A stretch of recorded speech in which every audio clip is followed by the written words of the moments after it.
is called How Easy Is It to Become a Property Millionaire? And the answer is it's sort of addictive. So it's really easy. Now, I'm not going to say it's not stressful. I'm not going to say you're not going to be working really hard in the early days, but I'm looking back, I'm astonished on how simple the steps are and actually how easy it is. So I am in Barcelona. Yay, look at this. I'm at the top of the building I'm staying at. Just behind the TV aerial is Sagrada Familia. And I'm here because I've been 10 years in property. I've now planned, somebody's being really noisy down there, I've planned 182 days holiday and 183 days working, and that's because I love working. I like doing stuff like this for you guys.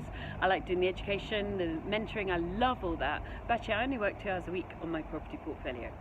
So it's very easy, simple and much faster when I look back to become a property millionaire. Now, by property millionaire, my definition is not £1 million cash in the bank. My definition is £1 million worth of equity. Mind you, if you sell it, you've got capital gains, but basically, let's just go for simple. What am I worth? Is it £1 million?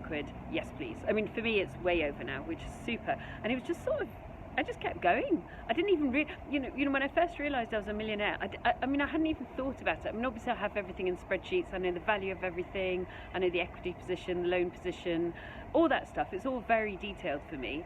But I hadn't attached that back to myself. And then I was listening to a program on Radio 4 in the car. And by the way, my car at the time was probably on a good day with something in it worth stealing, worth 400 quid. Genuinely, the bumper was tied on with string.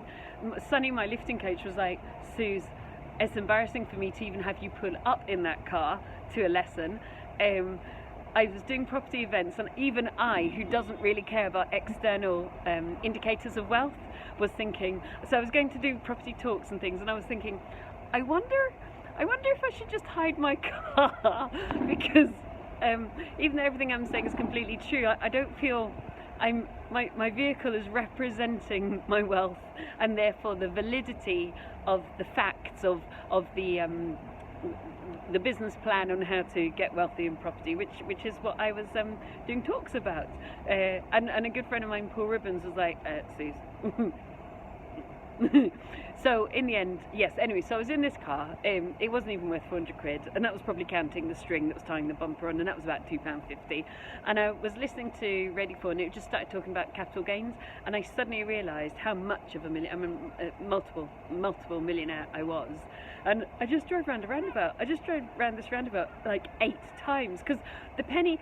There's a huge difference between doing something and it being over there and you making it happen and make it happen and make it happen and work really hard. You're not really bringing it back into yourself. You're just sort of doing it over there. And then the penny suddenly dropped that meant me. Oh, you know, no, it kind of did the maths, because obviously I knew the figures. And yeah, I just drove around this roundabout 8 times. So how easy it is to become a property millionaire? Well, it is pretty simple. Your job is to find discounted properties. So basically, I want you to be a wholesale buyer, not a retail buyer. You must buy something that is strongly discounted. Now, I don't care how much they're asking for. It doesn't matter. I don't give a stuff whether you get any kind of discount from their asking price or not. That has no significance at all. And people are foolish if they think it does. The only significance that you are looking for is how much is the average house worth over here, like done up, white walls, beige carpet. How much is the refurb for this one to get it to that predicament, if you like, or that state, white walls, beige carpet. So how much is this refurb? And then how much here can you buy it for? And what is the gap?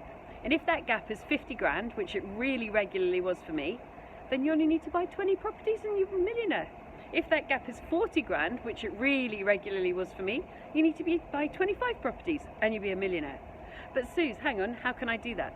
Well, the thing is, when you buy a property that's worth, say, I don't know, 40 grand, after all costs, you've spent 40 grand less on it than it's actually worth, you can refinance that property to 75% loan to value, pull your money back out, take that money, go do it again.